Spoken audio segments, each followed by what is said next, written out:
Oh, you can never go wrong with an episode of Tensura, can you? It's just a good time every time. But hello everybody, welcome back to the channel. Welcome back to another one of our weekly Tensura Season 2 discussion videos. Today we're going to be talking all about Episode 3, Paradise Once More. But before we get into the video proper, quick reminder if you haven't done so yet, to hit that subscribe button, ring that bell, set notifications to all, and let all of AniTube know that you're here.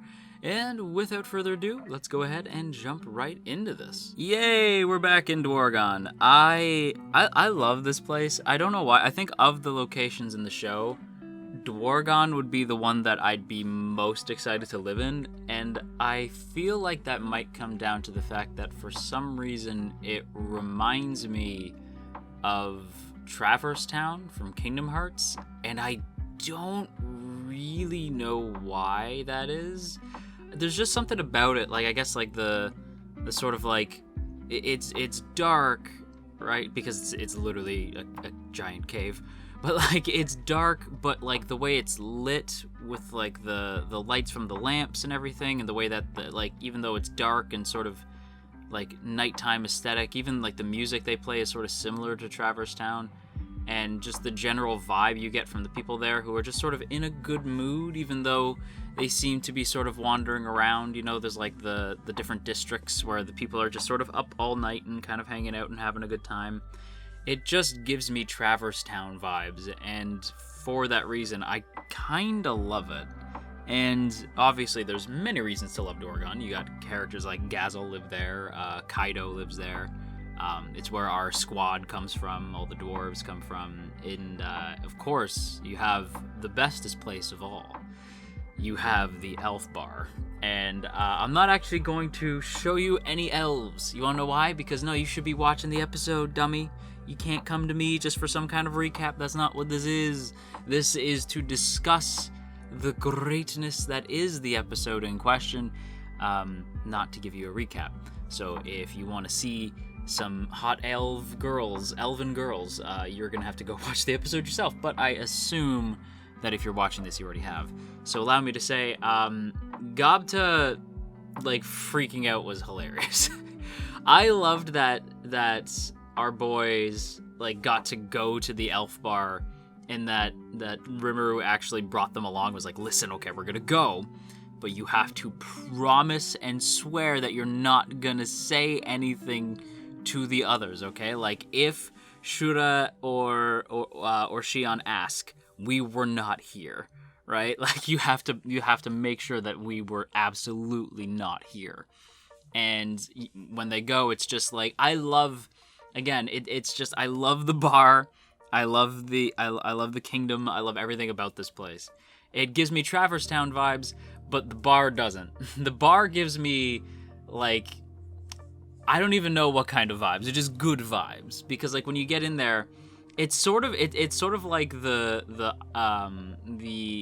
maid cafes from like Yakuza, you know, like that's sort of the vibe they give me. Well, okay, they're not maid cafes. They're cabaret clubs. Big difference. But like, yeah, the cabaret clubs from Yakuza. That's kind of what this reminds me of. Only instead of Majima behind the bar, keeping an eye on everybody, it's the bartender, like the lady bartender there, who is great. I really like her as well. I like that she gets a moment with Rimuru just to sort of like talk about how Rimuru is like kind of a shrewd businessman, and he wants to like sell some of the whiskey that they made to people and just see how much they're willing to pay for it, so that Rimuru can kind of get an idea of what it's worth. And she says, like, you know, like, I saw you up there giving your big speech, and I was really proud of you, and, you know, like, I thought I would have given you a perfect score. I thought you did great. And I'm like, oh, this is really sweet. Like, I really like reuniting with the elves, not just because they're hot, although that's part of it. Listen, I might be asexual, but listen, a man appreciates aesthetics, okay? Like, as a dude, I appreciate the aesthetics of both men and women. As a bi-romantic ace, the elves are very hot. So I feel like anybody can agree on that one. But it's funny too, because you'd think that by now Rimuru would sort of be used to boing boing. You know what I mean? He even says boing boing, and I'm like, oh, Rimuru watched VTubers before he reincarnated. But the fact that Rimuru is not yet used to boing boing when he hangs out with Shion all day is kind of miraculous. But yeah, just that whole scene is great. I love that the fact that the doors were already there ahead of them and everything was really funny. And oh my god, when the girls find out, I thought they were gonna kill them.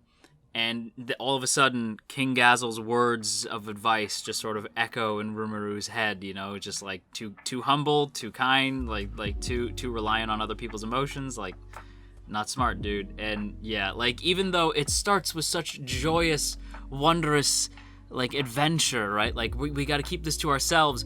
When you hear like, can I help you guys bring him back? It's like, sure, because Gobta's literally anemic by the end of the trip. But yeah, that was really funny and honestly kind of scary.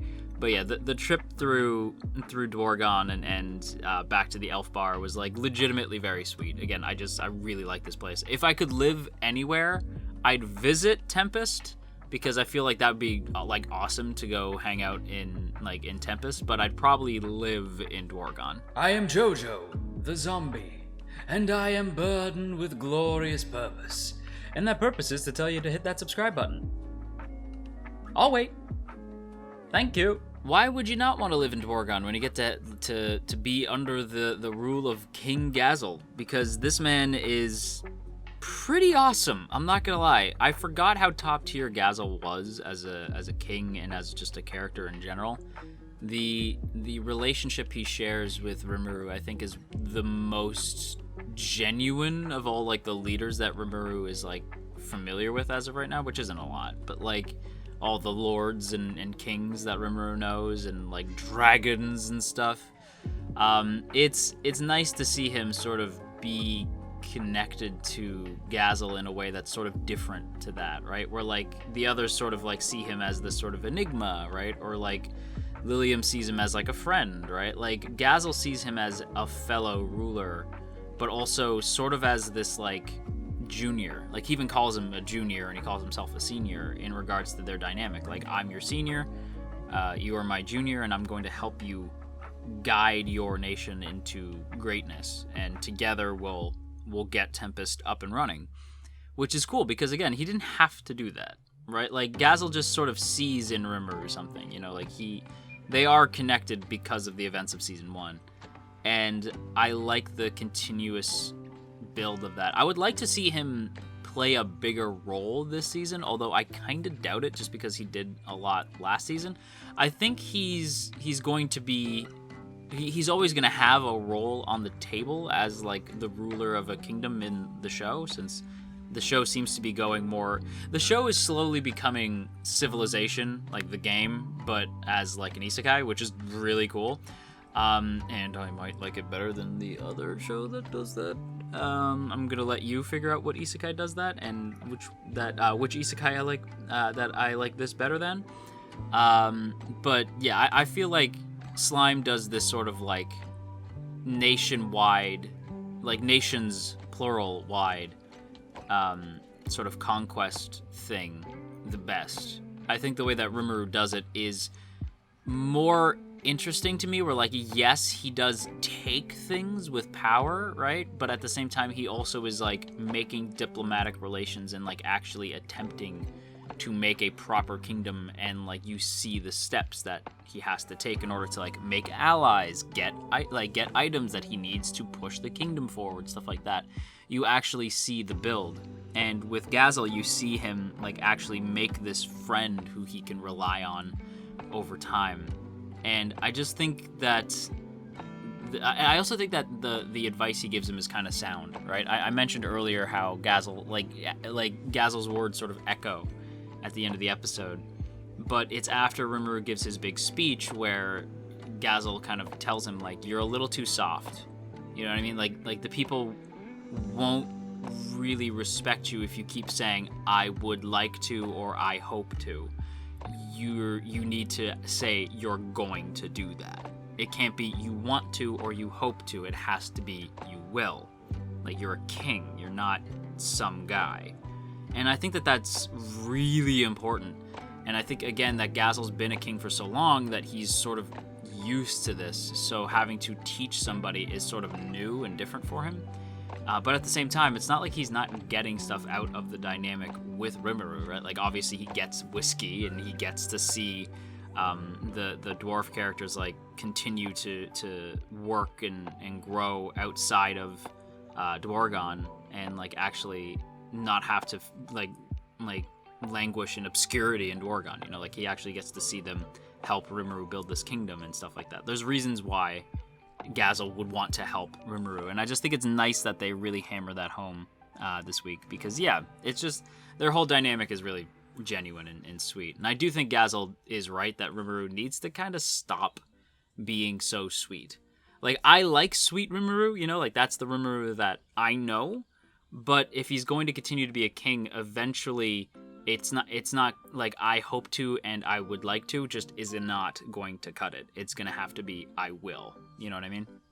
Again, I still love nice Rimuru. He's a sweet boy, but Gazel's right. I think he needs to start being a little bit more stern. Another thing that I'd like to bring up just before we close very, very quickly, because I don't have a whole lot to say, just I have to mention this moment, is Mulan versus Yom, where we actually get to see Mulan meet Yom. And this was like shockingly well animated. Like I was like, oh, there it is, because people forget that Slime is really, really good with action scenes. Like people tend to forget that stuff, right? And I'm like, Slime has really good action. So to see it at the tail end between a character who we really don't know that much about and Yom, a character who doesn't really get that much time to shine, although he does not get much shine here because he mostly gets destroyed by Mulan. But we actually get to see this like really well animated fight, and we get to see why Mulan is sort of being pushed and into directions for nefarious purposes, right? Like we see why she would be useful, and her mastery over magic, especially like what she refers to as sort of simple magic, and even the other characters, like I would have never thought to use it like that, is really smart. Like she makes a hole and then tricks him into running into the hole, and then moves the earth so that it keeps him in place, and then sucks the air out of a bubble surrounding Yom so that he has to give up, which is really impressive. But what I like, and I'm already shipping it, is the fact that Yom basically, you know, he gives her the smile, he gives her the smolder, and she sort of just, like, you see this surprise on her face, like there is something about him that sort of draws her in, and I think there's something about her that sort of draws him in as well. So it's this sort of like meet cute type situation. Even though she just kicked the shit out of him, it's still a sort of meet cute, and I think that that's really great. And you guys know me, I'm like a shippy dude, so anytime a show can give me a solid ship, I'm in. And I have a feeling that this is gonna be the ship, because again, when it came to Slime, I think I mentioned this last week, that I don't really have a ship for Slime, which is weird, because I usually have a ship that I want to see succeed, and I'll have a few ships in any given show, and then one big one that I really want, that I really just love, right? Like, not so much want to see succeed as much as just like a ship that I champion, right? That I'm like, this one's great, whether it's canon or otherwise. I'm just like, this is my favorite.